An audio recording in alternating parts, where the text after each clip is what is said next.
watching this develop, people have to remind themselves that Donald Trump is on the precipice of being the leader of America, finger on the nuclear codes, the entire state apparatus, the most powerful military in the history of human civilization. He is on the doorstep of that. In the wake of this person, who everyone in this room, I think, feels profound affection for, there's an emotional subtext to that whole thing. It's going to come rushing out as soon as he hits the stage. Well, it's the end of 8 years with, the people in this room feel he has not embarrassed himself or the country, and that means a lot to it. Michael Waldman, Jennifer Granholm, thank you for being on the floor tonight. Today, Bernie Sanders spoke to the Texas delegation, making his case against Donald Trump after a dramatic moment last night when Sanders took to the convention floor to move to nominate Hillary Clinton as the Democratic presidential nominee. That the convention suspend the procedural rules. I move that all votes cast by delegates be reflected in the official record. And I move that Hillary Clinton be selected as the nominee of the Democratic Party for President of the United States. Donald Trump is the worst candidate in the modern history of this country. What makes Trump different and worse is that he is a demagogue. The cornerstone of his campaign is not economics. The cornerstone of his campaign is bigotry. Joining me now, Jane Sanders, who is the wife of Bernie Sanders. She's also now the director of the Sanders Institute. She's worked as a senior advisor in his campaign. How are you emotionally? I was watching this play out yesterday. I was right here. I saw Bernie Sanders' brother tearing up, saw him tearing up. There was just a lot of emotion in the room. Among supporters I talked to were in tears. He was tearing up.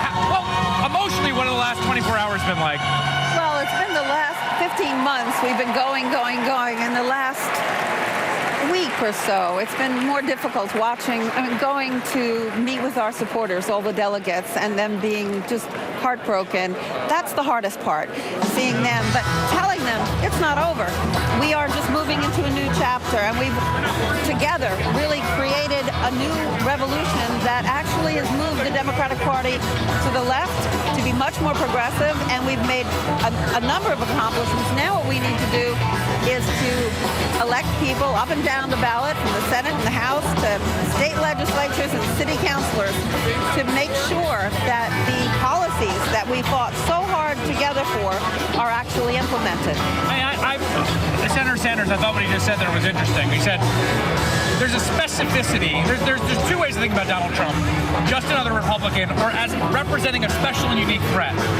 He was very clear there. I view this person. I've been in politics a long time, and I've been an independent when Democrats are saying, you're going to screw up and elect a Republican.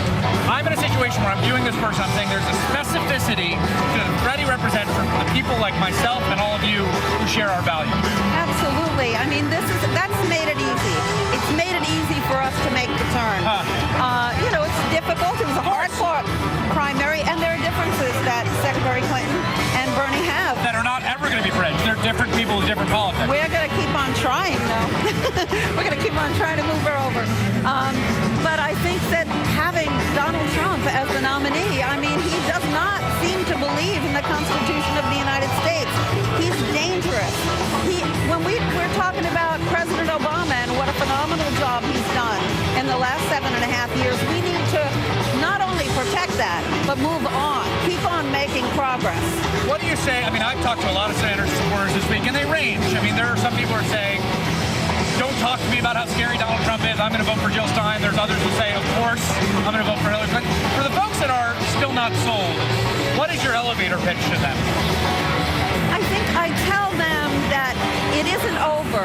The work that we did, we are going to move forward with the Sanders Institute, with our revolution, 2 new organizations that are going to be very active and really need their energy. I ask them to recognize that, and honestly, we need to tell the media and we need to tell the politicians that we all need to honor that they're not going to turn on a dime. Right, sure. Give them they're sad, and they're rightfully sad, but they're also really committed people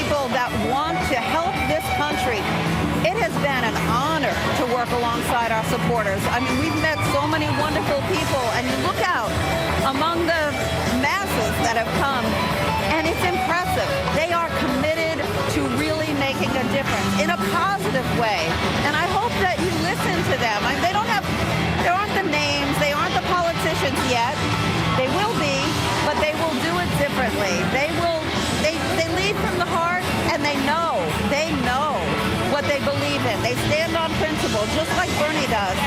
And so I respect them and give them time to consider it, and they will come to their own decisions. And I think that they will come to decide to support Hillary Clinton, because if Hillary Clinton continues to abide by the promises that she already made, that's how we're going to get higher education at tuition free for public colleges and universities. All right. So, Jane Sanders, great pleasure to have you here. Thank you very much. nice to be here. All right, Jesse Jackson has just taken the stage, someone who ran one of the most surprising and successful insurgent progressive primary campaigns.